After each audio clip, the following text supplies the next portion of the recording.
નમસ્કાર વિદ્યાર્થી મિત્રો, હું છું આર્યન પટેલ અને તમે જોઈ રહ્યા છો ક્લેવર એકેડમી યુટ્યુબ ચેનલ. તો આજના વિડીયોની અંદર આજે આપણે જોવાના છે ધોરણ 12 વિષય BA એની અંદર ચેપ્ટર નંબર 1ની અંદર એક મોસ્ટ આઈએમપી પ્રશ્ન બોર્ડની પરીક્ષાની અંદર પૂછાય. ચેપ્ટર નંબર 1માંથી સંચાલન એક વિજ્ઞાન છે, 2 માર્ક્સ અને 3 માર્ક્સનો એક એવો ઇમ્પોર્ટન્ટ પ્રશ્ન છે કે પ્રીવિયસ યર પેપરની અંદર પૂછાયેલો એવો પ્રશ્ન છે અને આ વખતની બોર્ડની પરીક્ષાની અંદર પૂછાવાના ચાન્સીસ વધારે રહેલા છે. તો ચલો એ હું તમને યાદ રાખવાની એવી ટેકનિક્સ બતાવીશ કે તમારે વાંચવાની જરૂર નહીં પડે. આ વિડીયો જોયા પછી તમે ઓટોમેટિક તમારા મોઢામાંથી એ પ્રશ્નનો જવાબ યાદ રહી જશે, તમે બોલવા માંડશો. જોઈ લઈએ ચલો ફટાફટ.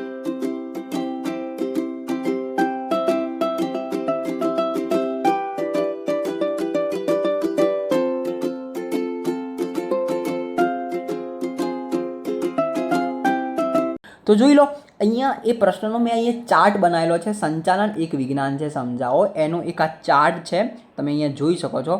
હવે કેવી રીતે કરવાનું છે હું તમને કહું છું. પ્રોપર કેવી રીતે લખવાનું છે એ બી આપણે જોડે છે. જો પ્રોપર લખવાનું, પછી હું તમને પ્રોપર કેવી રીતે લખવાનું એ તમને પછી લઈ જાઉં. પહેલાં આપણે જોઈ લઈએ આ ચાર્ટ શું કહેવા માંગે છે. જે ચિત્રો જે છે, ચિત્રોથી તમે યાદ રાખવાનો પ્રયત્ન કરશો તો આપણે તમને વધારે યાદ રહેશે. ઓકે, પહેલું શું છે? સંચાલન એક વિજ્ઞાન છે. એટલે વિજ્ઞાન એટલે શું? તો વિજ્ઞાન એટલે વ્યવસ્થિત અને વિશિષ્ટ પ્રકારનું જ્ઞાન. પહેલો પોઈન્ટ ક્લિયર થઈ ગયો. આ ચોપડી જે રિસર્ચવાળું જે છે ને એ આપણો પહેલો પોઈન્ટ છે, ચોપડી રિસર્ચવાળું.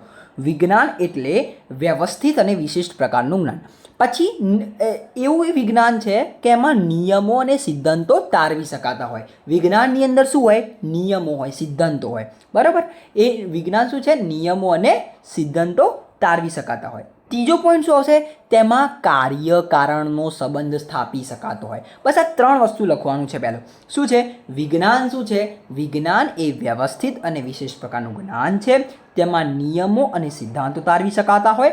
બીજું અને ત્રીજું કાર્ય કારણનો સંબંધ સ્થાપી શકાતો હોય. 3 પોઈન્ટ પહેલાં યાદ રાખજો, બરાબર છે. પછી તમારે યાદ રાખવાનું હોય વિજ્ઞાનમાં લક્ષણો હોય, સંચાલનમાં વિજ્ઞાનના લક્ષણો હોય. કયા કયા લક્ષણો હોય? એક તો સર્વવ્યાપકતા હોય, એક તર્કસંગતતા હોય, બરાબર છે. પછી એક વિશ્લેષણ અને પ્રયોગોનો આધાર હોય, પછી નિયમોની ચકાસણી હોય, કાર્યકારણનો સંબંધ હોય. આ બધા શું છે? વિજ્ઞાનના લક્ષણો.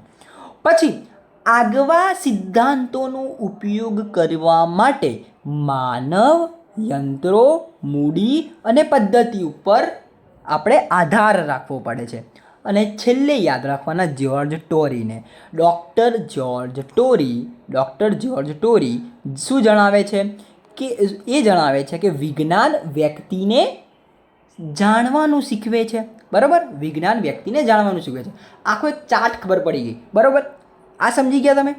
હવે હું તમને લઈ લઉં એકદમ પ્રોપર શું લખવાનું. હવે દેખો, આ પ્રશ્ન મેં તમને કીધું બોર્ડની પરીક્ષાની અંદર પૂછાયેલો છે, પણ માર્ચ 18 અને જુલાઈ 18ની અંદર પૂછાયેલો પ્રશ્ન છે. હવે દેખો, મેં તમને કીધું વિજ્ઞાન એટલે વ્યવસ્થિત અને વિશિષ્ટ પ્રકારનું જ્ઞાન, જેમાં નિયમો અને સિદ્ધાંતો તારવી શકાતા હોય, એમાં કાર્યકારણનો સંબંધ સ્થાપી શકાતો હોય. આ વિજ્ઞાનની વ્યાખ્યા થઈ ગઈ. બરાબર, વિજ્ઞાન એટલે વ્યવસ્થિત અને વિશિષ્ટ પ્રકારનું જ્ઞાન, જેમાં નિયમો અને સિદ્ધાંતો તારવી શકાતા હોય અને કાર્યકારણનો સંબંધ સ્થાપી શકાતો હોય. જે આપણે પેલું રિસર્ચવાળું જોયું હતું, બરાબર, એમાં શું આવશે? વિશિષ્ટ પ્રકારનું જ્ઞાન. એના પછી પેલું લિસ્ટવાળું જોયું હતું, એમાં શું આવશે? નિયમો અને સિદ્ધાંતો. બરાબર. હવે સંચાલનમાં વિજ્ઞાનના લક્ષણો મેં તમને બતાવ્યા. વ્યવસ્થિત જ્ઞાન, તર્કસંગતતા, સર્વવ્યાપકતા, વિશ્લેષણ અને પ્રયોગોનો આધાર, કાર્ય કારણ અને અસરનો સંબંધ, નિયમોની ચકાસણી, આ બધા વિજ્ઞાનના લક્ષણો છે. પછી મેં તમને કીધું સંચાલનને વિજ્ઞાનની જેમ આગવા સિદ્ધાંતો છે, એમાં આ સિદ્ધાંતો દ્વારા માનવ, યંત્રો, મૂડી, પદ્ધતિ વગેરેનો ઉપયોગ કરવામાં આવે છે. પછી મેં તમને કીધું આમ સંચાલન એ વિજ્ઞાન છે. છેલ્લે આપણે યાદ રાખવાનું ડૉક્ટર જ્યોર્જ ટેરી જણાવે છે કે વિજ્ઞાન વ્યક્તિને જાણવાનું શીખવે છે. આ એક પ્રશ્ન થઈ ગયો તમારો 2 માર્ક્સ યા 3 માર્ક્સની અંદર આ પ્રશ્ન પૂછાતો હોય છે.